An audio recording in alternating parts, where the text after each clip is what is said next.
Hello, everyone. I'm your teensy-weensy wordsmith, Greg Gutfeld. Joining me now, she went from waiting a table to talking on cable. It's Andrea Tantaros. He's got more tails than a petting zoo. It's Bob Beckel. He went from dugouts to bailouts. It's Eric Bolling.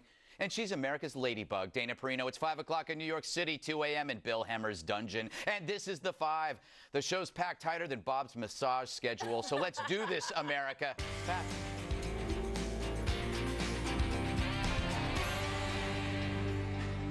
So the election is shaping up to be less about issues and more about tissues, meaning which candidate makes you feel, not think. It's all media generated, pitting the soulless right against the romantic left, the boring versus the soaring.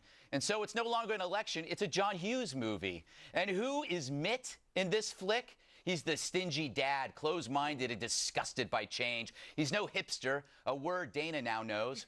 President Obama, of course, is the cool, misunderstood loner dating the father's daughter. The audience knows who to root for, of course. It's the cool guy, which is too bad, since at some point America needs someone to come in and be the bad guy. Mr. Popular ain't cutting it right now. And also because dad always ends up paying the bills. That's the Republicans to the Democrats. But nobody remembers the bill payer, just the wild night out. Which is why movies always end before the real trouble starts. When the cool guy gets the girl, you never see what happens later when it all goes bad. And so as we get older, we realize dad was right. Remember when he asked if your popular friend jumped off a bridge because he said it was cool, would you follow? Too bad nobody listens. All right, Bob, as David Brooks pointed out last week, in survey after survey, Obama is far more popular than his policies. Does that mean Obama just shouldn't have any policies? Well, no, but I think the point here is you're all dismissing popularity as a bad thing. I mean, I think the fact that he's a cool guy, and I think people around the world respect and like the guy. I think people in this country like him. They don't maybe like his policies, some of his policies anyway.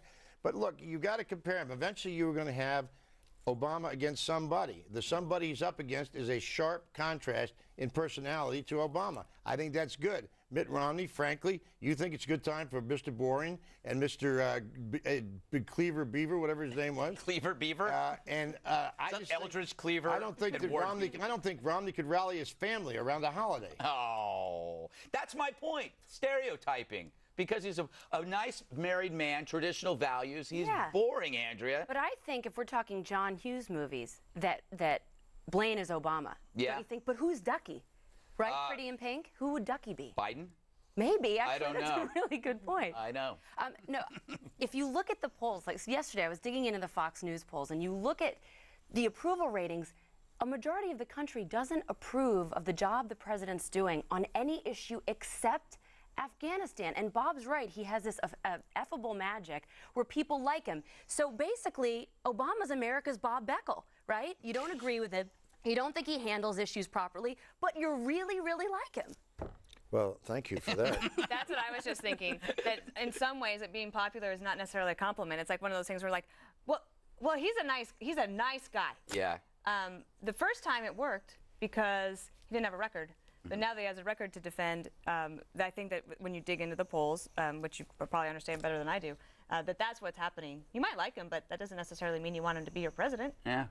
This is a big sham. We're talking about President Obama being popular, but I'm not sure who he's popular with. He may be popular with the left. He may be even slightly popular with the center, but far right, he ain't so popular. I mean, there are people who think he's the redistributor in chief. They think he won't be happy until he's driven the economy so far into the ditch that the only available option to America is coming back to big government. We don't want that. But he's he's loved by the media. By the media. Yeah. By the media. But that media doesn't necessarily. Far right represents 25% of this country. You need or more, Bob, or more. I mean, you can say 25. Maybe it's not. Maybe it's 50. Maybe it's 50? Well, far right. I didn't say far right. I said the right. I said the right. Oh, I thought you said far right. But if it's going to be far right, let me just clarify. I think the right, people who are interested. The country is more conservative than the actual conservative politicians. Values, the Constitution. The guy's usurping the Constitution everywhere with the executive pen and the NLRB and the EPA. He's not that popular. Maybe the media wants him to be popular. But he's a nice guy. He is a nice guy. Speaking of nice guys, Joe Biden Wednesday hammered Mitt Romney on his economic philosophy, and I think we have some tape.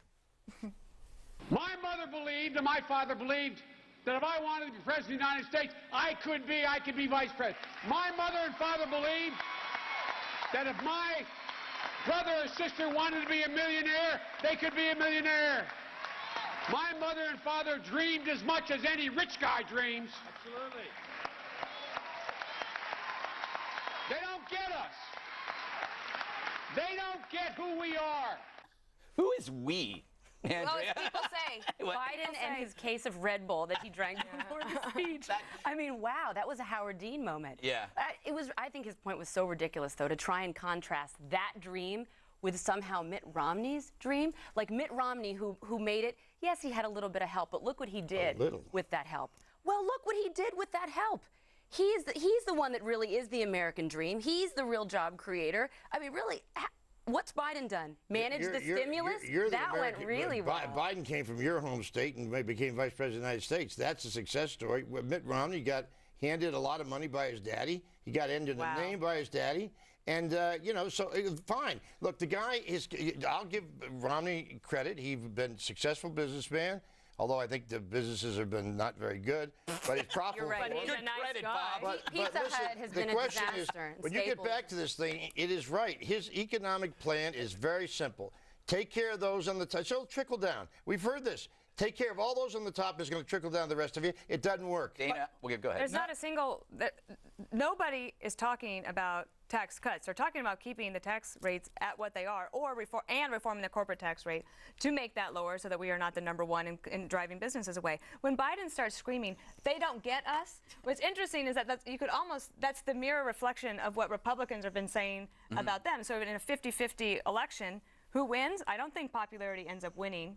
I hate to correct you, but in fact, Romney has called for a 3-level tax program that does lower taxes at the upper end. Don't hate to. I mean, you can correct me how you want. But they're not saying that the people who that got the tax cuts, like the lower end during the Bush, that nobody's saying that they would have to pay more.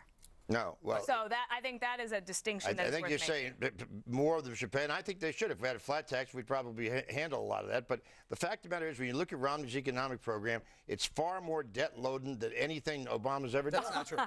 Where's it going to come from? Not accurate. Where's it going to come growth.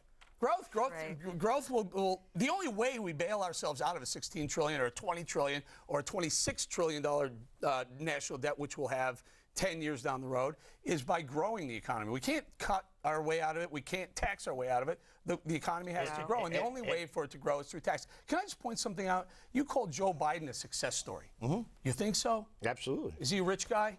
No. He's not a rich guy? No, he's not worth $5 or $6 million? No, That's not at all. Not at all. He's got a $2 million house in Pennsylvania, does he not? His net worth is under $1 million. I will beg to differ with that, and I'm going to call out every politician who becomes rich, being a politician, they're paid by the taxpayer. I was going to say. For you to demonize Mitt Romney for being wealthy because he created wealth and created jobs and created growth in the economy, that's not fair. I'm And then put him up against someone who's done nothing.